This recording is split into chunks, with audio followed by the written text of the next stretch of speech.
Today's MTR Network offering is brought to you by Daniel Palmer, OnQ.com. Are you still renting? What are you waiting for? OnQ Financial can make it faster and easier to get you out of that apartment and into a new house. Best of all, you may not need perfect credit or much money out of your pocket. That's right, you can get into a new house for low money down. You couldn't move into an apartment that cheap. You would need first month's rent, last month's rent, and a security deposit just to have the chance to make your landlord rich. Wouldn't you rather invest in yourself and your future?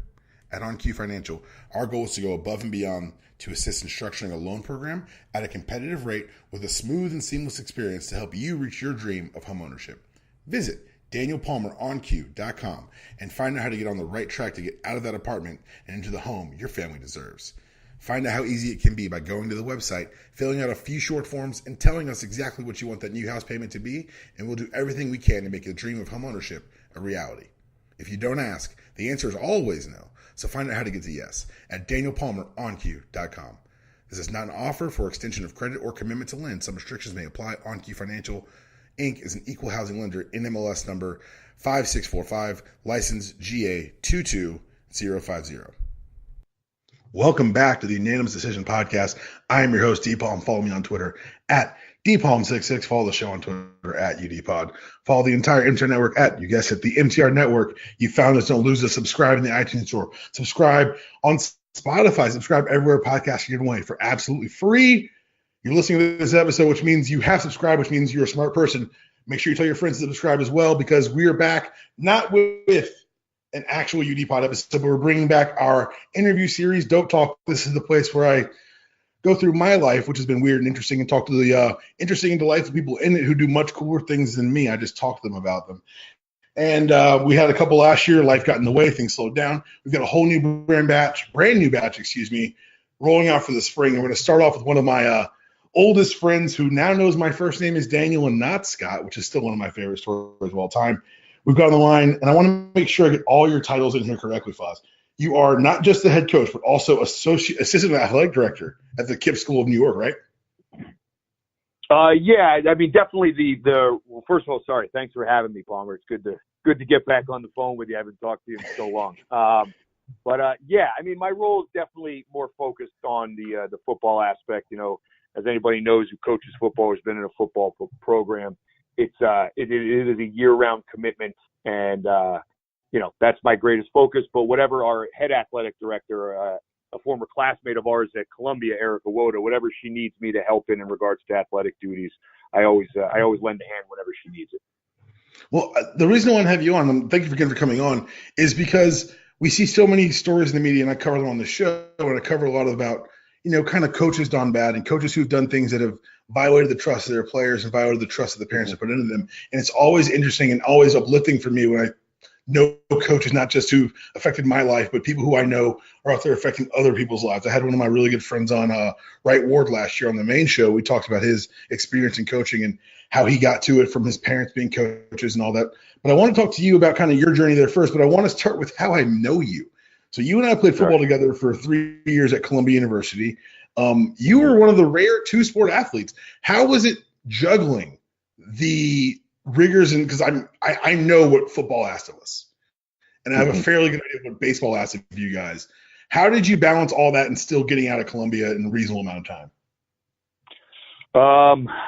Well, I mean, I happen to be one of those people that, like, when I'm not busy, that's when I fall off. So for me, playing two sports there was kind of almost a necessity, if you will. It really kept me focused. You know, time management was not, and sometimes still is not, one of my stronger suits. So for me to have that structure just inherently for being a part of a team, you know, it was definitely, it made things easier for me personally. And, you know, it just, look, I was not going to be a professional athlete, right? So, and football and baseball were two sports that I loved. And so, you know, those are going to be my last chances to play them. And, you know, it's like, when you look at it that way, I guess it's not too hard. And it's like, it's a done deal. And like, I'm, you know, playing two sports there, it was difficult for sure, but I wouldn't change anything for the world. And, I mean, just how do you manage it? Like, listen, like, you know this as well as anybody. You want to do something more often than not, you just got to kind of bear down and get it done.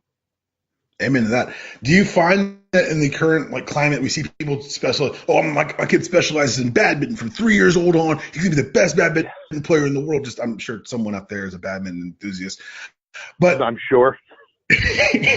Well, you talk about the two sports. I played multiple sports all through my high school years. Didn't do it in college because I'm not a crazy person like you.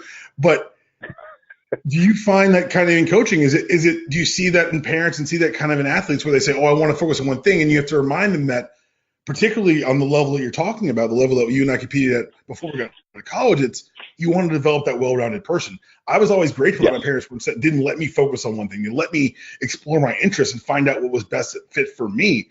Do you think that is it an integral part of your job today to make sure that students aren't losing focus of the world around them for the athletics?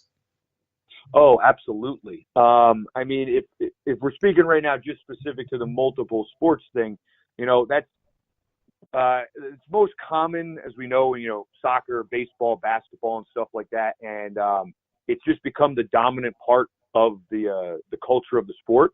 And are there some benefits to it? Sure, but I mean, I think in the end of it, especially when you're dealing with youth athletes, there's more harm done. You just from a safety standpoint, right? Kids are just getting more and more overuse injuries that generally in the past haven't happened until they were much later into their careers. And it's also like kids are only learning one skill set, one type of struggle, if you will. I played football and baseball, right? Those are very, very different mental and physical struggles playing. And, baseball was just as physically demanding for me as football was because I was a catcher.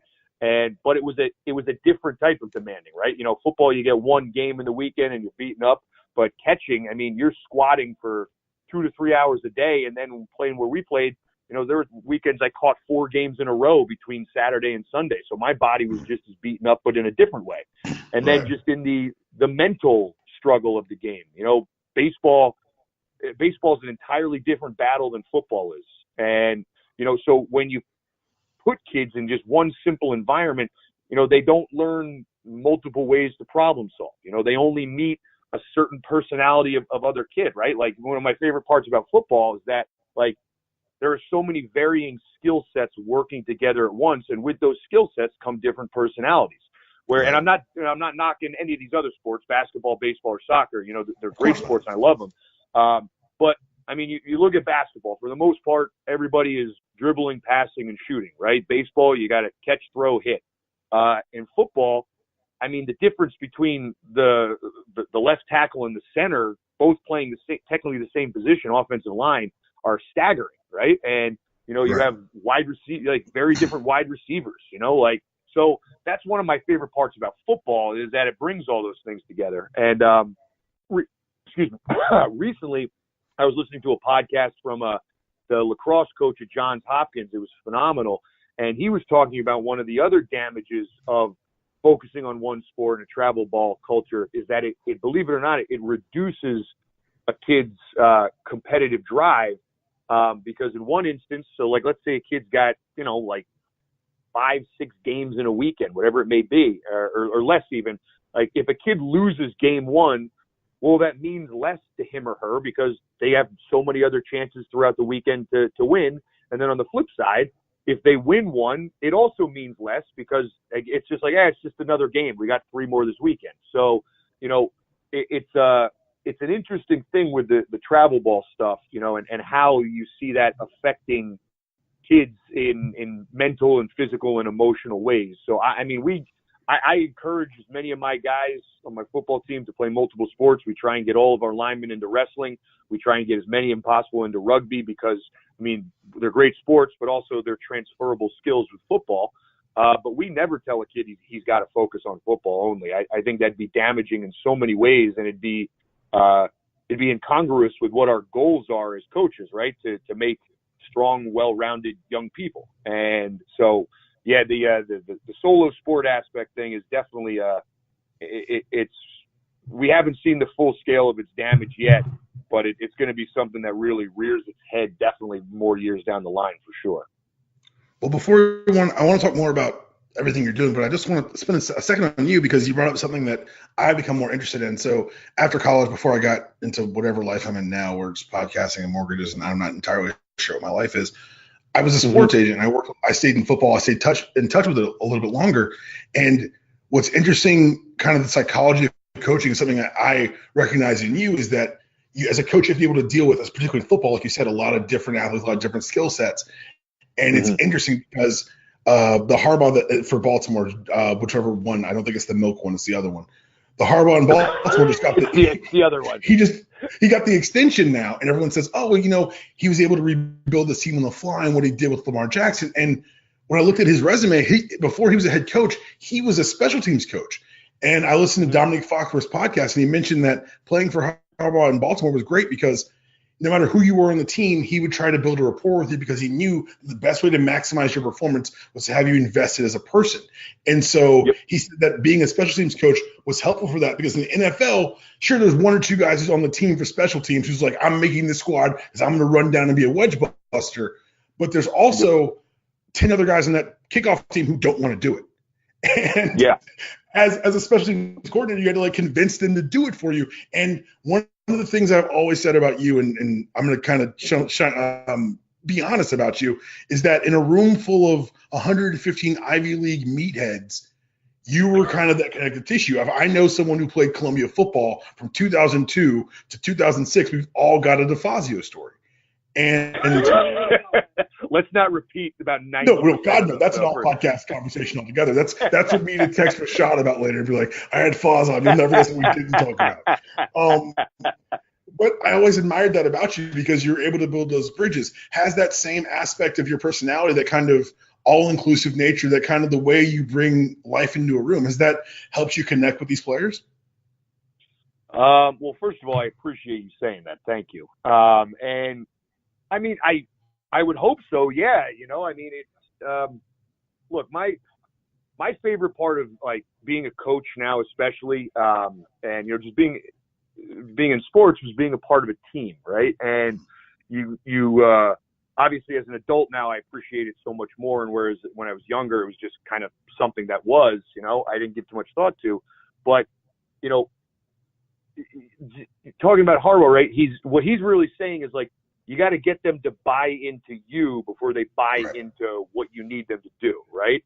And for me as a coach, right, I have to buy into them as much as they have to buy into me, right? And so those relationships that we build and everything like that, I would hope that my personality helps that. I know definitely sometimes it doesn't because I'm a pretty big hard ass, and sometimes I can really just jump on a kid pretty quickly. And it's definitely one of my biggest areas for growth that I'm constantly working on. It's just a part of my personality. But I would hope that it definitely brings more kids in than prevents them from coming out. And, I love being a part of the team. I love being with the kids. I learn more from them than they probably learn from me. And, that's the best part of sports, right? Is connecting with people that you might not otherwise connect with. 100%, man. I couldn't agree more. And I think it's admirable what you're doing with over at KIPP. What made you make the move kind of post-collegiately into education? Because I don't think I'm telling any story outside of school here. A lot of our peers and a lot of the guys we went to school with, you go from athletics in the Ivy Leagues, you're pushed in a certain direction towards finance and towards that world. And it's always nice to talk to people who kind of took the left. I took the left, you took the left. And it takes you in different directions, and you find a different life. What brought you back to coaching? Was it kind of the impact of coaches on your life, or was it something else? Well, one, definitely. I always knew growing up that I wanted to be a teacher and a coach at some point in my life. And I had my aha moment when I was in grad school, really. So when I was in grad school, I was back at Columbia for a degree in sports management, and I was, working various internships and jobs while doing that, which is really cool. I got to work in a baseball sports agency. I interned at CBS College Sports. Worked in I did an internship one day a week at an extreme sports company and stuff like that. So I really got a cool, interesting taste of what the sports business world is like. And I had it, but it wasn't like I was just kind of doing it like it was a job. And I had my aha moment. I was working for a baseball agency, which was really cool. But I was down at a showcase in Florida, and it's hot, and me, I sweat like a beast. So anyway, I was looking at this one kid, and he was like a 15, 16-year-old kid at the time, and he was projected to be a top round draft pick. I think he ended up being one too. But either way, I just remember being on like this huge baseball complex in Florida and running across this complex to try and get this like 15, 16-year-old kid to talk to me. And I was like literally mid-run being like, I don't want to do this.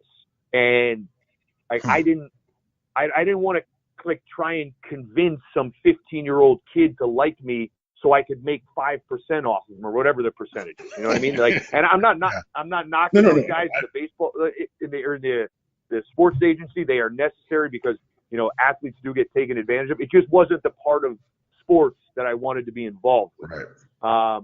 So anyway, so after grad school finished, that was in 2009 when the recession. So like, even if I wanted a job, I couldn't get one. It was brutal.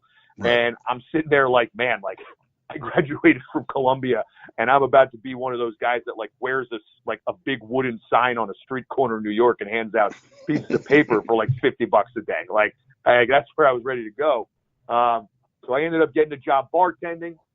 And Erica Woda, the athletic director at KIPP, she happened to stumble in the bar one day, and she and I talked. She's like, I just got hired at KIPP as the AD. Do you want to coach football? And obviously, yes. So I started doing that, and then after the football season ended our first year, where it was really just kind of an after-school program, they were like, well, do you want to run a fitness club for the kids? Yes, absolutely. So I started doing that, and then it was like, well, do you want to also coach the baseball team? Yes, absolutely. So, I was pouring shots of Jameson at night and then going and like molding young minds during the day. It was kind of a very conflicted existence at that time. Some would say Columbia prepared all of us for that. Exactly, right? Geez, what if cannons did anything for us at that time? It was that. But anyway, so then the first year went well, and they fortunately hired me to be a full-time teacher there, and that was in the spring of 2010, and I've been there ever since. That's amazing. I want to tell everyone about kind of the program that you're talking about, KIPP. It's a Knowledge is Power program. It's a nonprofit network of college preparatory public charter schools for kids across the country. I know my nephew goes to one here in Atlanta, and this is just really. I in prepping for this, which is interesting because I always have to prep to talk to my friends. It's really cool because reading more about it and kind of reading about the program that you've built up in New York. It showed a lot of it was like, oh, this is perfect for Foz. This is all Foz. This is amazing. And the reason we're on the phone right now is because you on Instagram shared a post of some of your students collecting some of their All City trophies. Can you tell us about that? Yeah. So this year we had a very, very talented squad and a good squad of guys too. They were very, very nice guys. We definitely, we struggled a little bit in some areas, and a lot of that is also due to, me asking a little bit different things. But we had a very talented group of seniors, and they were the most important part, obviously, to our success this year. So the awards banquet that we're in the Public School Athletic League, the PSAL. They have one every single year. And this was the most amount of kids we've ever had be nominated and earn All City in our division honors. So we only saw 5 in the picture. One of the kids actually had an injury, so he just had surgery. He was unable to make it. But yeah, it's always great at those things to go and see your guys get honored, see them get up on stage and collect the awards and all that stuff. It's always a great thing. Well, I do want to be nice to you one more time before we get out of here. The most frequented voice in my house that isn't my own is my impression of Mike DeFazio, because you're such a present voice in my head in my formative years of college. And one of the things, and this is why I reach out to you, is because at the end of your post when you shared this, you said 3 sentences: everything matters, do the right thing, be a champion. And this made me talk to Susan, my wife, for legitimately 45 minutes about the best coaches in my life. And I think that one of those things happens as we get older, as we get a little more cynical. We get I look back at my football days and they're great and I had fun, but I also sometimes can't find my car keys and get terrified that it's CTE. And so like I have those moments, but reading those three sentences reminded me of every good coach I've ever had and kind of the indelible imprint that they've had on my life. I've gotten through there are things that I tackle and handle on a day-to-day basis where Susan's like, how do you just move forward? I'm like, well, because there's a next play. Like I can't worry about the last play. And it sounds stupid and it sounds cliche, but there are real skills for life that come from the world of athletics that have built me and made me the man I am today. What makes those three sentences so important to you? And I have a feeling, just kind of knowing you as a man and knowing the coaches that kind of influenced us, that this is more than just a catchphrase, right? Yeah, it's everything that we're about. So, we talk about, and look, also let me say this, what I'm about to say is like the blueprint that I'm going to talk about is not novel, like to any, we'll say, successful organization, team, whatever it may be. The specific words used in our case, like they're novel to us and everything, but I'm sure other people use it. So, when we talk about our team, like start with our values, right? And for us, everything starts with our accountability. We have to learn to be accountable to ourselves, to the team, accountable to other people. And once you've established your accountability, well, you then become somebody we can trust. And once you become someone we can trust, then we can do what we all came to do here, which is compete. And you know this as well as anybody, like you can't really and fully and freely compete and be your best if you don't trust the person next to you. And the only way you can trust that person is if you've seen them be accountable for themselves and for the team over and over and over and over and over again. So we start with those things, and, those three things, accountability, trust, and competition, we can be about those things, whether we have a $1 in our budget or $1 million in our budget. They're not exclusive to any type of tangible resource, right? And from that, that trickles down to accountability becomes everything matters. Like that's the phrase that we say. Like when we talk about preparation or we talk about anything, the way we present ourselves, everything matters at all times. The way you wear your uniform, the way you communicate to people, everything matters. All right. It's always a representation of us, the program, and we always want that to be in a first class manner. And then we talk about trust, right? That trickles down and leads to do the right thing. All right. Can we trust you to do the right thing at all times? And doing the right thing, obviously we know like that can vary based on situation and stuff like that. But again, it just comes back to representing yourself and the team in a first class manner. All right. And then we go to competition again, and that like goes down to be a champion. And what we're trying to teach our guys is that we want them to be a champion in everything. And being a champion really means like, first and foremost, that you do your best at all times. All right. And you be the best that you can be.